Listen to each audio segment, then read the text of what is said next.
Proverbs 18:21. Words can bring death or life. Nakakamatay o nakakapagbigay buhay ang mga salita.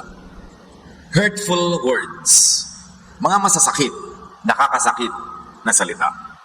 Salamat, Panginoon, sa buhay at salamat kayo rin na nagpapagaling ng mga sugat na aming puso. Sa sandaling ito, Panginoon, bigyan niyo po kami ng kaaliwan sa aming espiritu, ginhawa sa aming kalooban, at maging sa aming mga lupang katawan. Pagalingin niyo po ang aming mga karamdaman at ngayon, turuan niyo kami magtuon ng pansin sa inyo lamang. Mangaral po kayo, akayin niyo kami turuan. Dalangin namin ang lahat ng ito sa ngalan ni Jesus na iyong anak, aming Panginoon at tagapagligtas. Hurtful words. Kailan tayo huling nasaktan dahil sa salitang narinig natin mula sa iba? Kailan tayo nakasakit ng iba dahil sa mga pinagsasasabi ng ating dila? On hearing hurtful words, and especially about you, first examine hurtful words for truth. Pag may narinig tayong masakit na salita laban sa atin, suriin muna natin kung totoo. Kasi kung minsan hindi naman totoo, dapat hindi ka nalang masaktan. Marami namang sinasabi talaga ang mga tao, pero yung mga hindi totoo, huwag mo nang iindahin. At yung totoo, pwede natin yung kapulutan ng aral. Jesus was unaffected by being called Beelzebub o prinsipe ng mga demonyo. Sa kabila ng paggawa niya ng maraming kabutihan, binabansagan pa siya ng sari-saring mga pangalan. Matthew 12:24, when the Pharisees heard this, they said, "He forces out demons by the power of Beelzebub, the ruler of demons." Nagpapalaya siya ng mga may karamdaman, mga inaalihan ng masasamang espiritu, nagpapagaling. At sabi ng mga religious leaders, nagpapalaya siya ng demonyo kasi siya ang prinsipe ng mga demonyo. Pero hindi hinayaan ni Jesus ang mga ganong salita para mapigilan siya sa paggawa ng mabuti. At dito, yung pinakamasakit na salita, hindi galing sa mga mangmang, hindi galing sa mga kriminal, galing sa mga religious leaders. And in truth, the tongues and words of some religious people could be most hurting. Bantayan natin ang ating mga sarili. Kung minsan may nalaman lang tayong konting verses sa Biblia, may natutunang konti, sobra na tayong maghusga ng kapwa, sobra na tayong mausig, sobra na tayong manakit ng kapwa at magsalita ng masasakit dahil lang sa tingin natin ay alam natin ang salita ng Diyos. Mas malupit ang dila ng mga relihiyoso kaysa sa mga hindi relihiyoso. Pag ang mga relihiyosong ito ay hindi nagbantay ng sarili. Pag tayo nakakarinig ng sari-saring sinasabi ng iba tungkol sa atin, lalo ngayon ang dali-daling magkalat ng sasabihin dahil sa text, dahil sa social media, suriin muna ang sinasabi nila. Galing lang ba sa emosyon o sa reason o sa ignorance ang sinasabi nila? May mga tao may sasabihin napakasakit laban sa atin dahil lang bigla silang nasaktan, bugso ng damdamin, o may nakarating sa kanilang mga bali-balita na maaring mali naman. Huwag nating patulan ng mga ganon. Huwag tayong masyadong magpa-apekto sa sinasabi ng tao na nagmumula sa kanyang emosyon. Ang pakinggan natin, kung nagsasalita ang tao galing sa kanyang katwiran. Ang sinasabi man niya ay masarap pakinggan o hindi, masakit man o hindi masakit, pero kung galing sa tahimik na loob, matalinong panunuri, payapa at kalmadong emosyon, mas dapat pakinggan yon. Yung mga galit, huwag patulan. Marami tayo din mismo, maraming nasasabing masakit at mali pagkain galit. Kaya pag merong mga sinabing iba, laban sa atin dahil ang galit sila, huwag natin masyadong dibdibin. Pati yung galit nila, humuhupa din yun. At tulad natin, nagsisisi rin sila kumisan kung ba't nila sinabi ang mga sinabi nila. Hindi naman ko mo sinabi kahapon, last week, last month, last year, yun pa rin ang laman ng puso ngayon. Pwedeng maiba ang laman ng puso. At yan ang problema sa sinasabi at binibitawang salita. Matagal ka nang nakapaghunos dili, nakapagbagong loob, matagal ka nang nagsisi, pero hindi mo pa rin nababawi yung sinabi mo nung nagdilimang yung paningin, nung nanaig ang yung galit. Kaya dapat kinokontrol talaga ang sinasabi. Salitang galing sa galit, hindi ka nagalit, pero nandun pa rin yung salita, nakaukit sa bato, nakasulat sa ulap, hindi nalilimot ng tao. So pag nagsasalita ang iba na masakit laban sa atin, gawin mong parang salamin.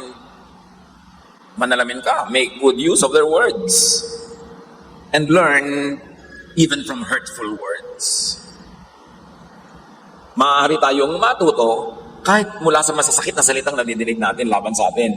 Kasi madalas, ang katotohanan tungkol sa ating sarili lalo yung di kagandahang katotohanan, sa bibig ng mga kaaway natin madirinig, hindi sa ating mga kaibigan. Mga kaibigan kasi natin, mga nagmamahal sa atin, madalas sobra tayong binibigyan ng galang, binibigyan ng alang-alang ang ating mararamdaman, hindi lagi silang nagsasabi. Kaya madalas yung totoong, hindi magandang totoo tungkol sa atin, doon sa kaaway mo yan maririnig. At pag narinig mo yan sa kanila, suriin mo. Kung totoo, learn from it. Proverbs 9:9, if you have good sense, instruction will help you to have even better sense. And if you live right, like learn from what you hear, education will help you to know even more. Pag meron ka raw katwiran, pag nakinig ka sa turo ng iba, at yung mga comment nila, turo din yun, lalo't kung totoo, lalo ka narurunong, lalong iinam ang iyong pamumuhay, lalo kang tatalino. Kung nakikinig sa tamang paraan. And when you hear hurtful words, and the words are true, improve. In that case, may mabuti kang napakinabang mula sa iyong narinig. Work at self-improvement more than at self-defense, and more at retaliation. Nakakapagod gumante. Nakakapagod lagi na lang ipaliwanag ang ating panig. So yung pagod na yun, gamitin mo na lang sa pag-improve ng sarili para magkaroon ng magandang bunga ang pagod na yun. And when you hear even hurtful words, but true, be thankful. Dahil paalalang din yun sa atin. Proverbs 25:12, listening to good advice is worth much more than jewelry made of gold. Ang nakikinig sa magandang payo ay higit pa sa pagkakaroon ng mga hiyas, mga mamahaling hiyas tulad ng ginto. At yung good advice sometimes can come in the form of gossip or criticism about us. Pag narinig mong pinag-uusapan ka pala, ganito pala sinasabi nila, tapos may katotohanan na maaaring hindi mo na pag-iisip-isip, pero dahil ngayon nakarating sa tenga mo, naisip mo tuloy, edi para kang nakinig ng payo. Bawat bato na ipinupukol sa'yo ay pwede mong ipunin para gawin mong building, monumento, ano man yun, may iipon para makabuti sa atin. Now, how about hearing hurtful words about others? May darating sa'yo, bubulong, may sasabihin siyang nakakasakit sa iba. Masakit para sa iba. Magte-text siya, mag-email, magpapadala ng message sa'yo na tungkol sa iba, na kung maririnig ng iba na yon ay masasaktan sila. Anong dapat nating gawin tungkol doon? Una, tanggapin natin na maraming taong ganun. Tinutukoy sila sa Biblia. 1 Timothy 5:13. Besides, they will get into the habit of going from house to house. Next, they will start gossiping and become busybodies, talking about things that are none of their business. Meron daw mga hindi makadiyos na tao na pagpapalipat-lipat mula bahay dito kahit kani-kaninong bahay ang aakyatin nila, may dala-dala silang balita, at pagbaba nila, meron silang baon-baon na balita mula sa bahay na yon. At ngayon, hindi na kailangan magpunta sa bahay-bahay. Ang dali-dali mag-text, ang dali-dali mag-forward, ang dali-dali mag-share, ang dali-dali mag-like, ang dali-daling makialam sa usapan ng may usapan, mag-comment. Dumali lalo itong masamang gawain na ito. Bagamat pwede gamitin yung media, yung technology, sa mabuting gawain. Pero nung paman, ano pa man ang paraan, pareho lang ang tao. Mahilig magdaldalan, mahilig magchismisan, mahilig mag-usap ng mga kasiraan ng kapwa.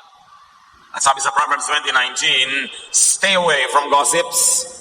They tell everything. Pag dumarating sa iyo ang isang tao na may dalang chismis tungkol sa iba, asahan mo pagtalikod sa iyo, ikaw naman ang chichismisin niya. Kasi ang chismoso at chismosa hindi namimili ng topic at taong pag-uusapan.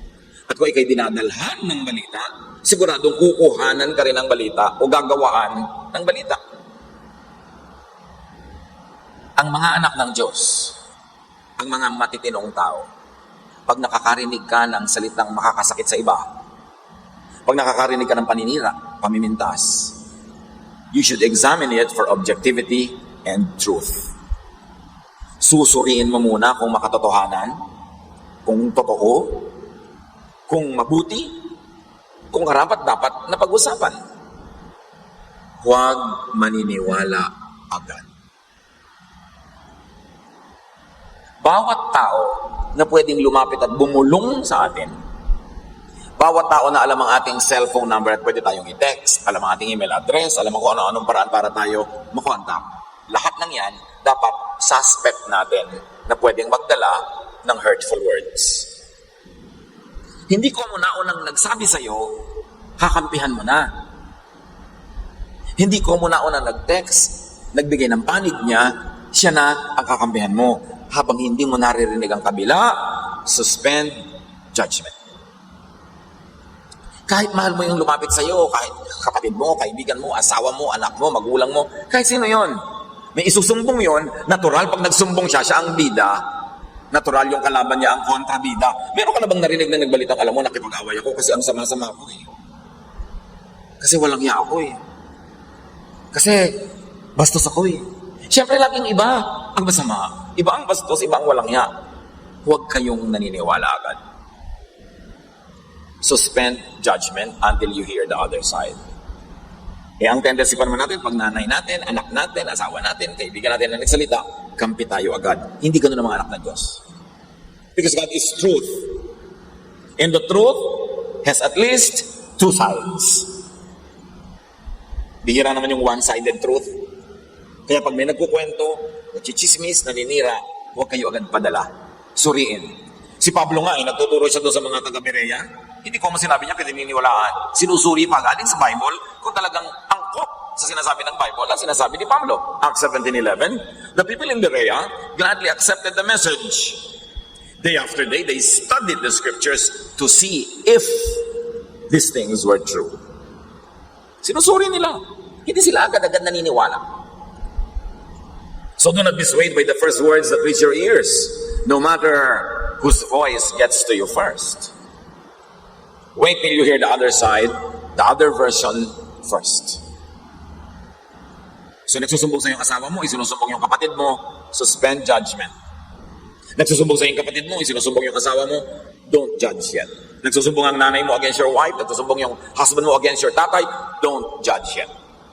Dahil pare-pareho silang related sa iyo, pare-parehong meron kang relasyon sa kanila, may tungkulin kang maging just, maging matapat sa lahat sa kanila, hindi lang doon sa unang nagbalita. Examine for objectivity and truth, and examine for motives. Bakit nagbabalita sa akin ang aking asawa? Bakit nagbabalita ang aking kapatid, ang aking nanay, ang aking anak? Pinapakampin niya ako sa kanya para isama niya ako sa kanyang giyera laban sa kung sino man. Bihira ang balitang dumarating sa atin. Madalas, propaganda. Kahit sa news, ang tinatawag, bihira yung balita. Yung gusto lang sabihin sa inyo kung ano nangyari. Madalas, meron silang gustong maging bunga, at ang bunga niya noon ay gusto nilang kontrolin ang ating utak para mapakampi tayo sa gusto nilang pakampihan, mapagalit tayo sa gusto nilang magalit tayo. Madalas ganun. So pag may nagsasabi, nagsusumbong, tatanong mo sa sarili mo, anong motive niya? May kaaway siya, gusto niya ako ma-recruit, nakakampi. Pero yes, asawa ko siya, pero inaaway niya, nanay ko. O nanay ko siya, pero inaaway niya, asawa ko. Ano ang tungkulin ko bilang isang matinong tao? Kakampi lang ako? O kailangang suriin ko kung ano ang katotohanan? Ang salita kasing lumalabas sa ating bibig, galing sa puso. Kaya pag galit ka na sa isang tao, ang liit-liit lang na bagay na ginawa niya, galit ka na, pag nagsalita ka tungkol sa kanya, pagkasama-sama na niya agad. Kaya pag may nagsasalita, susuriin nyo, ano ba ang laman ng puso nito? Eh, ito namang taong to, lagi naman talagang galit sa manager namin. So, ito yung may sasabihin to, syempre, tungkol sa manager, yung nakakagalit. So, dapat sinasala natin ang nadidinig. Matthew 15:11, the food that you put into your mouth does not make you unclean and unfit to worship God. Sabi ni Jesus, the bad words that come out of your mouth, or the bad words that get into your ears, are what make you unclean. Sabi ni Jesus, hindi ka naparurumin ang mga pagkain ipinapasok mo sa iyong bibig. Ang nagpaparumi sa iyo, mga salitang lumalabas sa iyong bibig dahil yun ay nanggagaling sa puso. At tayo'y napaparumi rin ng mga salitang pumapasok sa ating tainga. Huwag natin payagan, ang tainga natin ay gawing basurahan ng iba.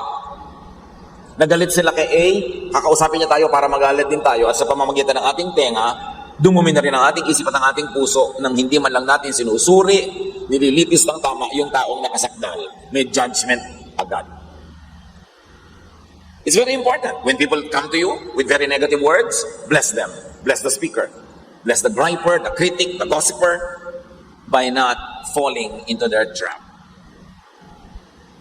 Paano mo mabibless ang isang taong very negative? Kakapihan mo? Eh di lalo mo lang siya itinulak maging negative. Galit na galit siya, papayagan mo, lalo kang manggagalit pa sa kanya, eh di lalo mo siyang ibinulid sa masama. Dapat bibigyan mo siyang balance.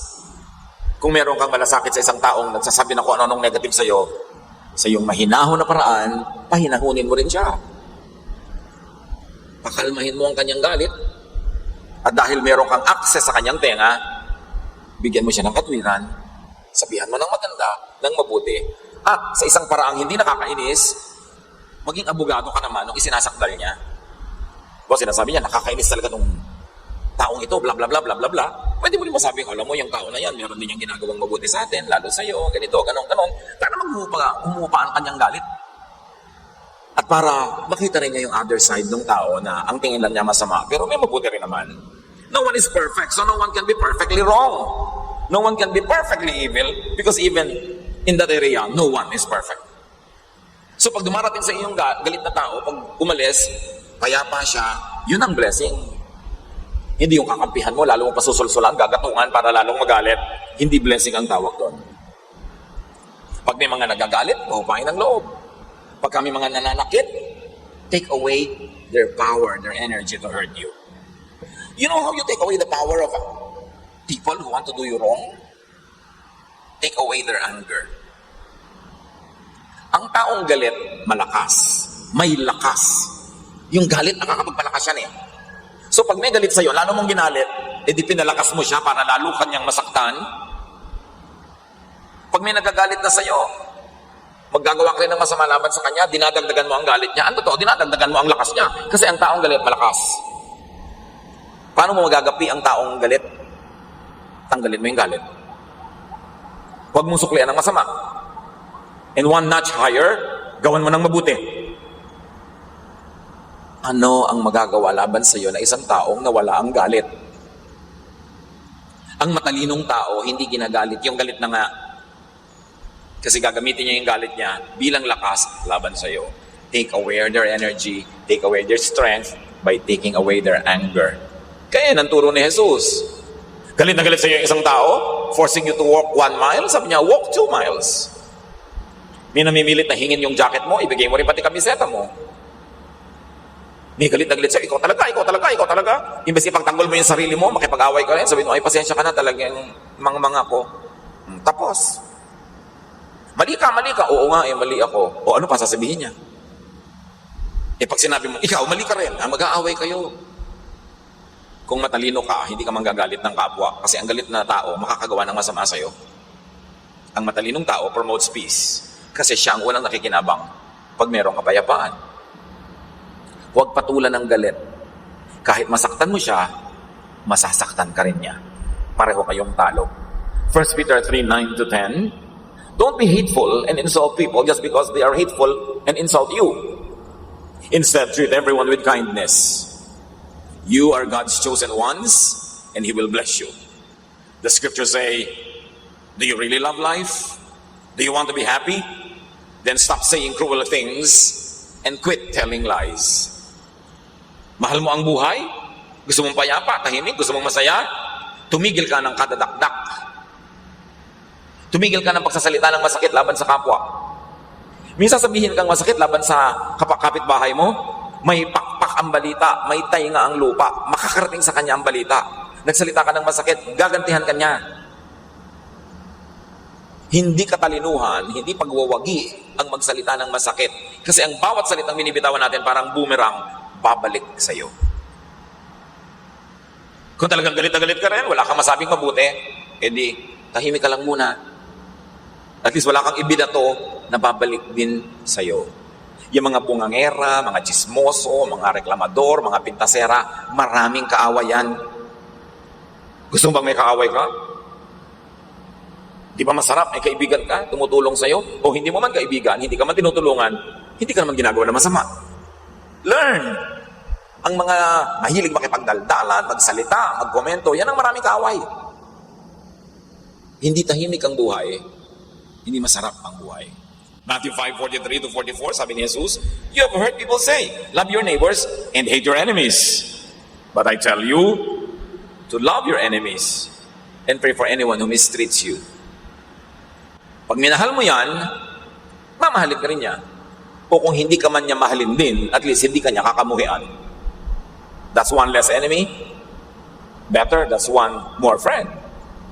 Be wise. And then encourage and promote peace and kindness. Pagka merong dumarating sa atin na may mga masasamang balita, mga pangit na salita, imbes na gatungan mo siya, ayunan mo, payapain mo kanyang kalooban at himukin mo siya na maging mapayapa sa kanyang pamamaraan para matigil ang gulo. Pag pangit ang salita sa iyo, huwag mong sasabihan ang pangit din. Kasi hindi titigil yun, kukulan, batuhan kayo hanggang pareho na kayong duguan.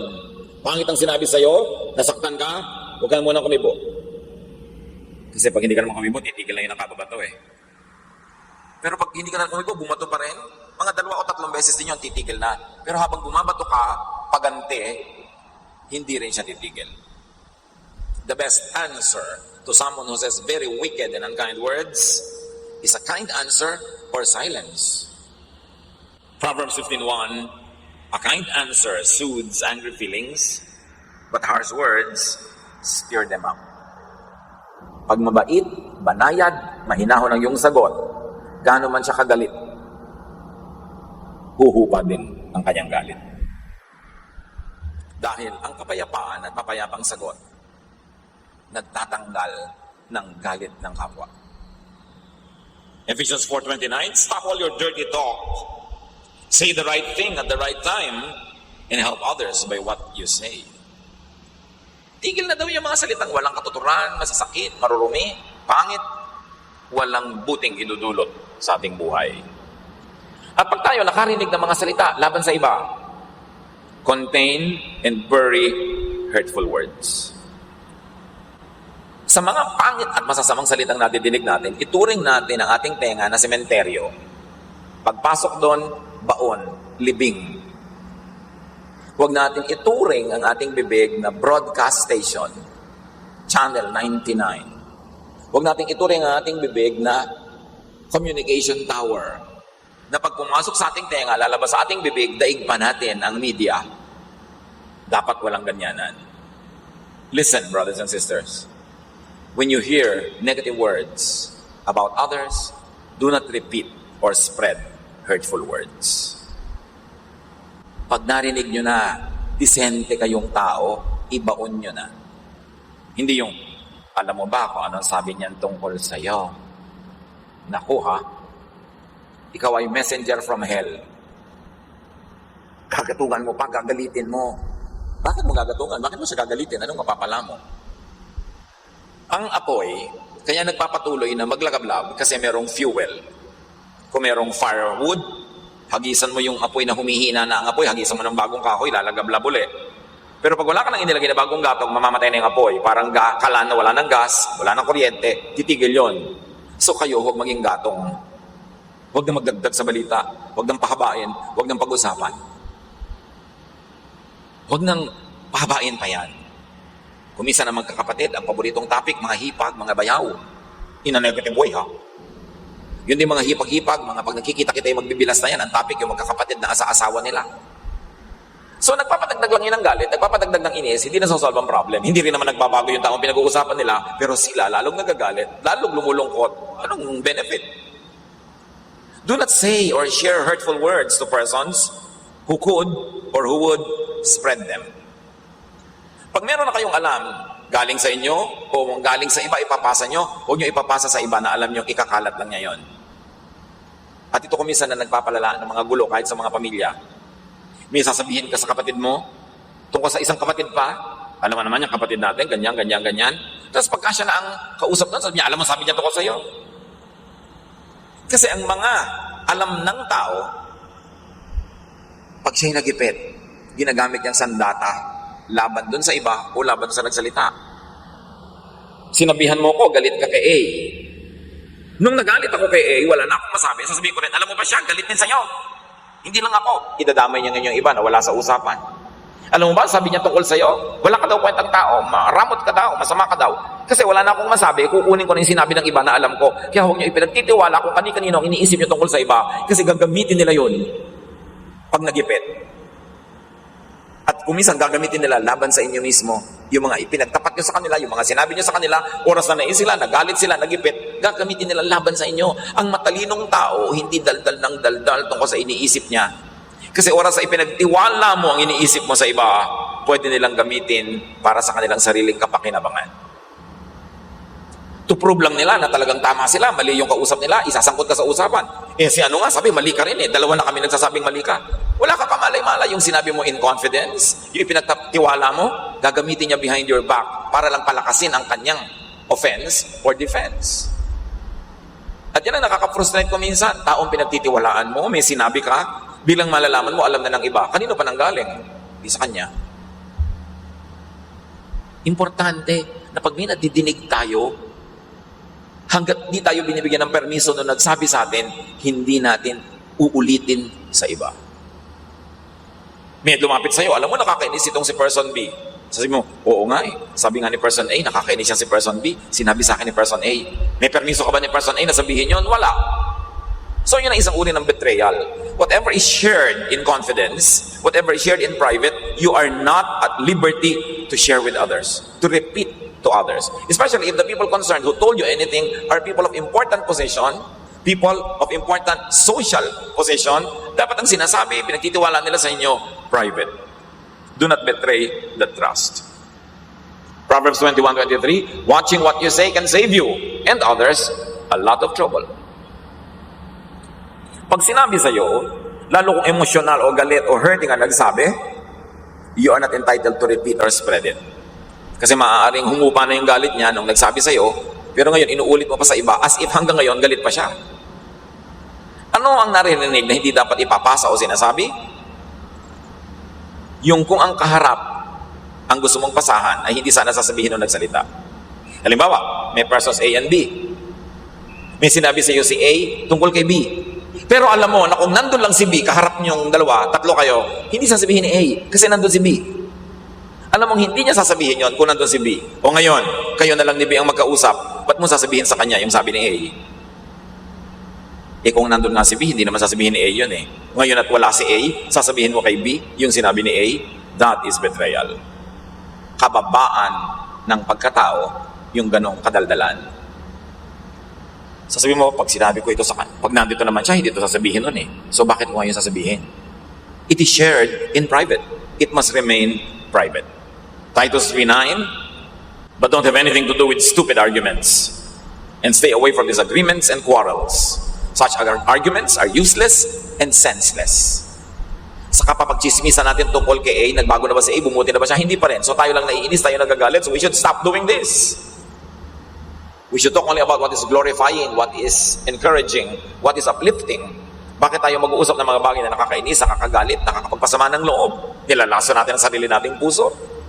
2 Timothy 2:16, keep away from worthless and useless talk. It only leads people farther away from God. And when you hear hurtful words said by A about B, examine the speaker. Suriin mo siya. Una, kung mahusay siyang tao, hindi siya dapat nagsasalita ng mga ganyan. Luke 6:45, good people do good things because of the good in their hearts. Bad people do bad things because of the evil in their hearts. Your words show what is in your heart. Hindi mo kailangan ng X-ray. Hindi mo kailangan ng ECG. Hindi mo kailangan ng kung ano-ano pa. Sa salita mo, alam na agad ang kondisyon ng iyong puso. Tatanungin mo, sobrang mamintas ito sobrang manira ng kapwa, qualified ba siya magsalita? Mabunga ba ang kanyang buhay? Punong-puno ba siya ng kabutihan para maminta sa mga sinasabi niyang hindi mabuti? Ang ganda-ganda ba ng buhay niya para gawin niyang topic yung mga taong hindi siya nagagandahan ng buhay? Matthew 7:20, sabi ni Jesus, by their fruit, you will recognize them. Ang galing-galing mong mamintas ng kapwa, kumusta naman ang buhay mo? Ang galing-galing mo magsabi na, dapat ganito, dapat ganon. Kumusta naman ang buhay mo? Yung bang dapat na nangyayari? Kasi kung hindi, shut up. Sinusuri mo dapat ang pinapakinggan. Madalas, the empty can strikes loud. Kung sino yung walang bungang mabuti, yun ang mahilig mambato. Kung sino yung walang maraming mabuting gawa, yun ang mahilig mamintas ng kapwa. So wag dapat pakinggan. Frustrate the agenda of evil and malicious people by keeping quiet. Pag may sinabi sa inyo, do not comment. Because any comment you make will be repeated by them, even multiplied. Frustrate evil and malicious people by not playing into their hands. Pag may sinabi sila, huwag nang yung dagdagan kasi dadami ang laman ng sabaw and the plot thickens and the soup thickens. Do not participate in it. Pag walang katuturan, walang mararating, huwag makipag-usap, ni huwag sumagot. Maraming tanong na sinagot ni Jesus, pero may mga tanong na hindi niya pinatulan, hindi niya sinagot. Kasi alam niya, kahit anong sagot niya, wala rin namang mabuting uuwian. Minabuti na lang niya manahimik. Matthew 26:63, but Jesus did not answer. Ang lola ko, nung araw na buhay pa, pag may sinabi kang walang kwenta o nagtanong ka ng walang kwenta, titingnan ka lang niyang ganon. Hindi sasagot. Nag-iisip ko ngayon, ay, what stupid thing did I say? Kasi natapunan ako ng hirap ng lola ko. Sabi niya, huwag kayo nagsasalita ng mga walang kapararakan, mga walang kabuluhan. Mapapagalitan ka. So, suriin mo na ang sarili. Even Jesus did not answer. When with malicious people, silence is best. Pag may pagtitipon, nagsimulang magkaroon ng chismis, stand up and leave the group. Silence is best. But remember this, hindi naman ubod ang sama nung nagsasalita ng mga masasakit, nagchichismis, bisan sila'y pasyente. Because most hurtful words are cries for help. Yung mga pintasera, chismosa, reklamadora, ang iingay, laging merong negative comment, madalas ganun lang sila kasi ang buhay nila empty or hurting. Madalas sila din ay wounded. Kaya lang mali ang approach nila. Wounded na nga sila. Ang ginagawa pa nila, they wound others who would wound them back. In return, dumadami lang lalo ang sugat nila. Pero ang mga taong sobrang negative, usually marami yung unhappiness. Marami yung na discontentment. Kaya ganun ang utak. Luke 6:45, good people do good things because of the good in their hearts. Bad people do bad things because of the evil in their hearts. Your words will show what is in your heart. So yung mga hindi maingat magsalita, ibinibisto nyo lang sa kapwa ang kalooban ninyo. At kung mayroong mga ganon, imbes mainis tayo at magalit, let the Spirit of God take control of us and let us have compassion on these hurting people who are in the business of hurting others because they don't know any better how to handle their own wounds. Marami kasi pag nasasaktan sila, gusto nila manakit din ng iba. Pero hindi nila alam, lalo lang sila nagkakaroon ng mga iba pang mga sugat. It is really all important to detox the heart. Puso ang dapat unahin. Dapat talagang solvent kung bakit ganon ang isang tao. Isaiah 51:7, don't be discouraged when others insult you and say hurtful things. Kuminsan, ganon lang sila kasi sila man ay sumatan. At hindi malinaw ang kanilang isip kung anong dapat nilang gawin sa kanilang mga sugat. But stop and minimize listening to what many people say anyway. Huwag lagi makiumpok, makipag-uusapan ng mahaba. Don't encourage na humaba pa ito.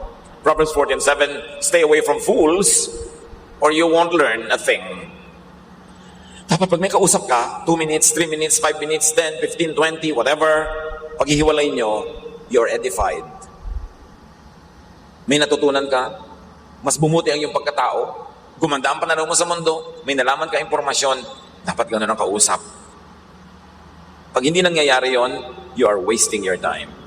Piliin ang konting taong pahahalagahan ang salita. Meron magsusumbong sa'yo, huy, sabi ni ganito, ganun ka daw. Sino ba yon?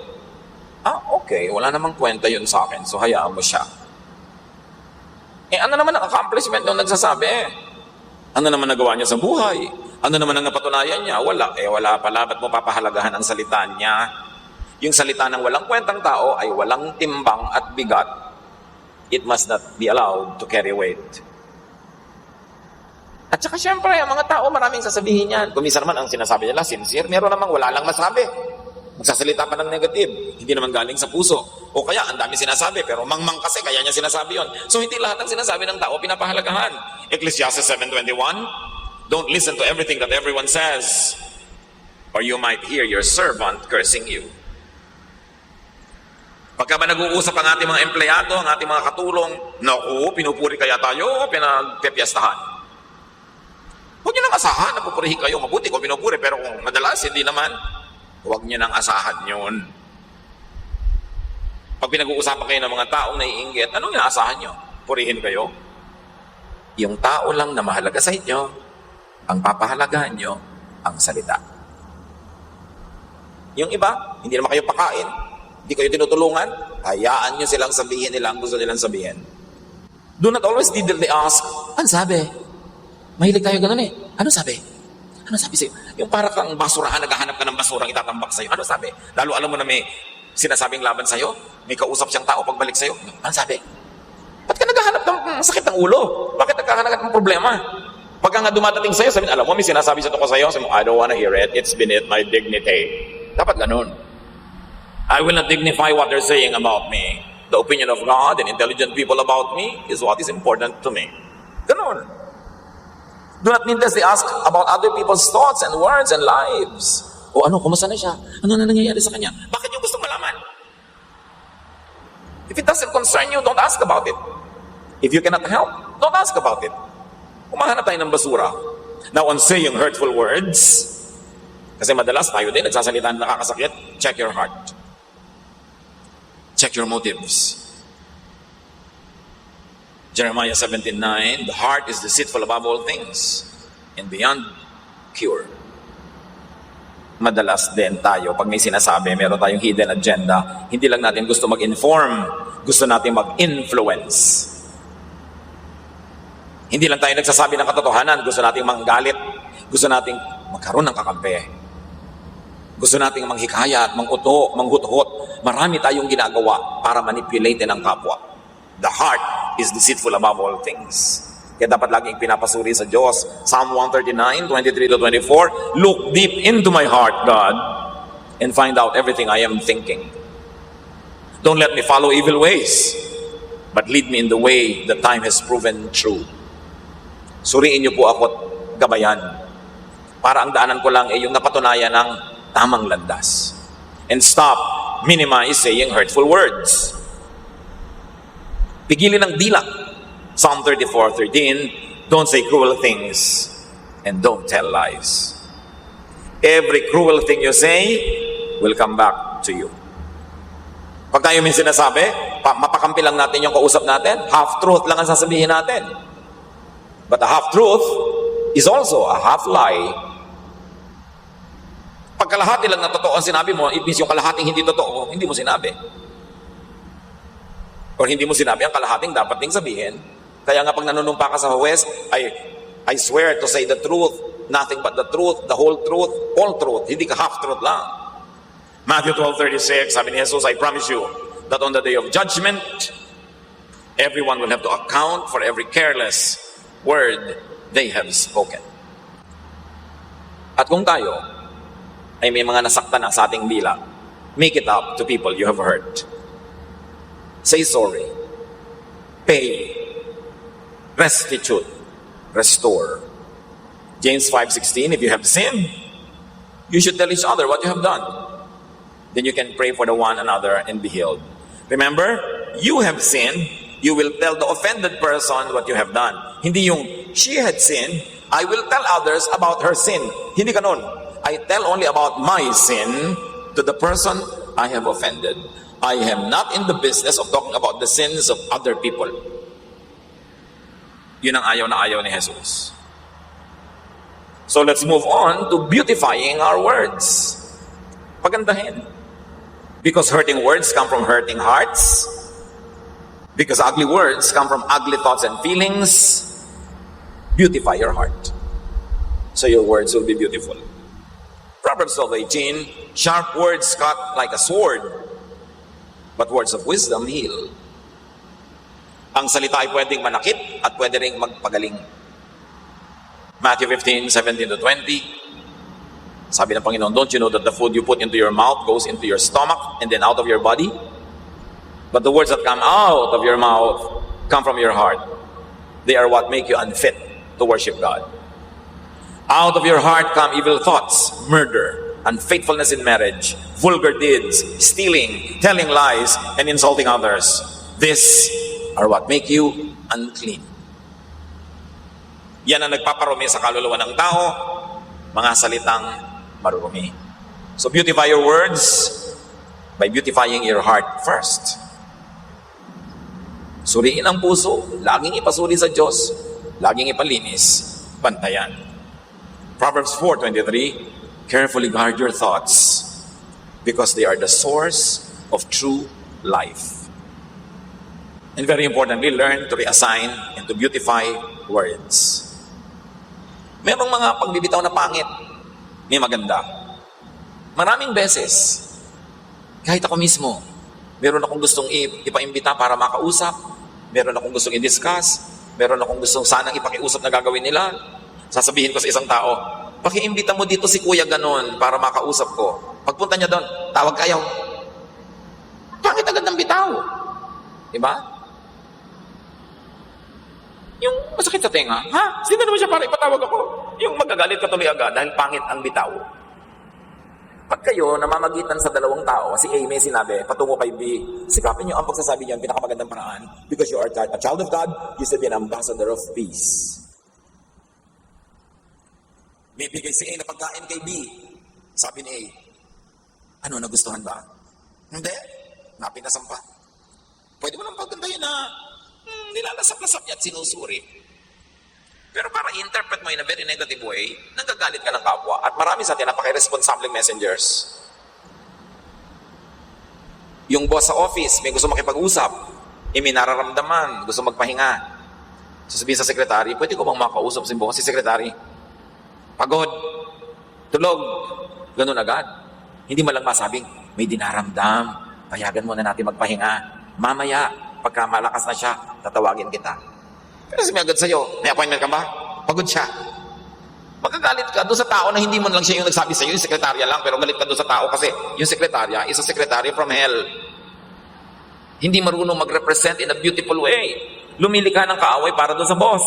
Samantalang wala ka malay-malay yung boss na ganun pala ang nangyayari. Beautify your words. Si Jesus nga John 11:11-13. Our friend Lazarus is asleep and I'm going to wake him up.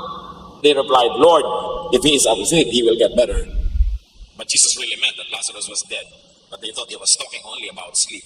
Si Jesus man, nagpapaganda ng salita. Hindi niya sabing, si Lazarus, patay na. Sabi niya, natutulog. Tayo kuminsan, may namatay na kamag-anak. Text ka agad doon sa anak, patay na nanay mo. Ano ba naman klaseng balita yan? Diba? Naku, yung palang kapatid nyo, na-stroke. At ang pagsasabi pa, na-stroke. Pati yung pagsasabi, nakaka-stroke Yung bang, gandahan yung pagsasalita. Yung tatay namin namatay, long ago, isa-isa ko tinawagan ng mga kapatid ko. I had the unpleasant task, the sad mission to tell my mga kapatid. So yung isa, tinawagan ko sa office. Sabi ko, okay ka ba? Oo, bakit? Relax ka ba dyan? Oo, maupo ka muna. Kasi nakaka-panlambot ang balita ko. Ano yun? Ganon. Tsaka mo sasabihin, hindi yung pagsabi, alam mo si daddy, patay na. Bihira naman nakakamatay din ang pagsasabi mo. Don't sensationalize. May mission tayo to be agents of peace, to be agents of comfort. Pagandahin ang salita. At pag nakakarinig kayo ng pangit na presentation tungkol sa ibang tao, huwag kayong maniwala agad. Huwag nyo isipin agad, masama yung boss nito, masama yung tao. Isipin niya lang, baka hindi siya marunong mag-represent. Don't judge immediately. If you think you are being religious but can't control your tongue, you are fooling yourself. And everything you do is useless. Ang tunay na pagiging maka-Diyos, unang-unang na ipapahiwatig sa pagpili ng salita. Kaya kahit dito sa atin sa day by day, hindi natin ginagamit yung word na namatay. We say, gumraduate. Pag nag-text siya, gumraduate na pala si ate, ganon. Siyempre, because ang kamatayan ng mananampalataya is a graduation, is a promotion, really. Although painful, although nakakamiss, pero it's really a graduation. So you don't say, patay na pala si ganon. Kasi sakit sa tenga. Pinipili natin. James 3:5, our tongues are so small, yet they brag about big things. It takes only a spark to start a forest fire. Isang maliit na apoy nakakapagsimula ng malaking sunog. Do not allow what some people think and say to hurt you too much. Otherwise, you would always hurt. Huwag tayo maging sensitive. Kasi lagi kang masasaktan. Proverbs 19:11, it's wise to be patient and show what you are like by forgiving others. At kung lagi kang napipintasan, nasasaktan, draw inspiration from some politicians, from some showbiz people, even some religious personalities or very visible persons. Lagi silang binabato, pero buhay pa rin. Magaganda pa rin, fruitful pa rin, masaya pa rin. Business as usual. Huwag kayong magpalugmok sa salita ng iba. May kasabihan, stick and stones can break my bones, but words can never break me. Kung binato ako ng totoong bato, masasaktan ako. Hinampas ako talaga ng napakalaking kahoy, masasaktan ako. Pero salita lang ng isang chismosa, salita lang ng isang commentator, ay, hindi yan nakakabali ng buto. Ganun dapat attitude mo. Sino ba may sabi? Siya lang naman pala eh. Bayaan mo siya. Stick and stones can break my bones, but words can never break me. At meron ako isang natatandaan na nabasa ko nung high school. Sabi niya, don't bother yourself about a fair or stormy weather. Squalls or wind must sometimes whistle around. When people live together, some will smile and some will frown. But you need not mind them. Travel on as best as you can. Take them as you find them. Kasi pag may mga taong magkakasalamuha, nagkakahalubilo, may matutuwa sa'yo, merong hindi. May ngingiti, may sisimangot, hayaan mo lang sila. Huwag mo na silang ibigin na baguhin, papaniwalain sa'yo, hayaan mo sila, take them as you find them. Not everyone will like you. That's okay. What is important is that God likes you, and that God likes what you do, and that you like yourself as measured against godliness. Ikaw din naman, hindi mo gusto lahat ng tao, so huwag mong problemahin kung hindi ka nila gusto. Ganun talaga. Live and let live. Do not dramatize and agonize over every unfriendly word people say about you. Huwag niyong dibdibin. Huwag niyong seryosohin ang lahat ng naririnig niyo. You cannot control what others say, but you can control how you react. And you can control what you say. James 3:5, our tongues are small too, yet they brag about big things. It takes only a spark to start a forest fire. Pigilan ang bibig. Pag may pumasok na masakit, huwag nang palabasin sa bibig na mas masakit pa. James 1:26, if you think you're being religious but can control your tongue, you're fooling yourself and everything you do is useless. Dear Lord, teach us to control our tongues. And very importantly, teach us to filter what we hear and listen to. Turuan yung salain namin ang pinapakinggan at lalo naman ang inuusal ng aming bibig. Turuan nyo kami maging payapa, matahimik ang aming paraan ng pamumuhay, unang-una sa pamamagitan ng pagkontrol sa aming mga bibig. Turuan nyo kami maging mapayapa sa pagkontrol ng aming papayagan na makaapekto sa aming buhay. Teach us when to be quiet and when the precious and few moments to speak are appropriate. Pagbulay-bulayan natin ang lahat ng ito, at kung kayo biktima ng masasakit na salita, leave them all at the feet of Jesus. Ask the Lord to give you the power to forgive and to move on and to have a quiet life. Live quiet and peaceful lives. This is the will of God for His people. Lord, teach us. Bigyan niyo kami ng personal na application sa mga magagandang katotohanan ito. Spend some time with God. Reflect. Pray.